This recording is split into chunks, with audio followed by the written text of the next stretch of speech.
విశాఖ గాజువాకలో gas సిలిండర్లతో పరారైన delivery boy ను పోలీసులు అరెస్టు చేశారు. మణికంఠ ఇండియన్ గ్యాస్ ఏజెన్సీలో పనిచేస్తున్న అప్పారావు 33 మంది దగ్గర ఓటీపీ తీసుకుని గ్యాస్ డెలివరీ చేయకుండా పరారయ్యాడు. దీనిపై ఫిర్యాదులు రావడంతో అప్పారావును అరెస్టు చేశారు.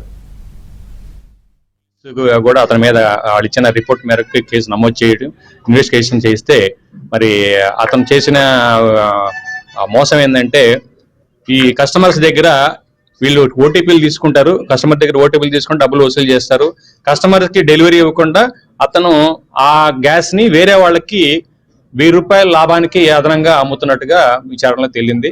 అదేవిధంగా అతని గురించి మరి కేసు దర్యాప్తు చేసి మనం ఈ రోజు అతను అరెస్ట్ చేయడం జరిగింది. అతను అరెస్ట్ చేసి విచారణ చేయగా అతను ఇదే విషయం ఒప్పుకున్నాడు. అతను విశాఖ గాజువాకలో గ్యాస్ సిలిండర్లతో పరారైన డెలివరీ బాయ్ ను పోలీసులు అరెస్టు చేశారు. మణికంఠ ఇండియన్ గ్యాస్ ఏజెన్సీలో పనిచేస్తున్న అప్పారావు 33 మంది దగ్గర ఓటీపీ తీసుకుని గ్యాస్ డెలివరీ చేయకుండా పరారయ్యాడు. దీనిపై ఫిర్యాదులు రావడంతో అప్పారావును అరెస్టు చేశారు.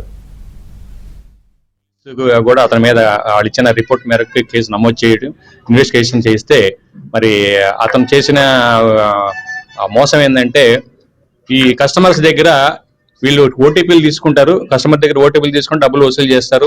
కస్టమర్ కి డెలివరీ ఇవ్వకుండా అతను ఆ గ్యాస్ ని వేరే వాళ్ళకి ₹1000 లాభానికి అదనంగా అమ్ముతున్నట్టుగా విచారణలో తేలింది. అదేవిధంగా అతని గురించి మరి కేసు దర్యాప్తు చేసి మనం ఈ రోజు అతను అరెస్ట్ చేయడం జరిగింది. అతను అరెస్ట్ చేసి విచారణ చేయగా అతను ఇదే విషయం ఒప్పుకున్నాడు. అతను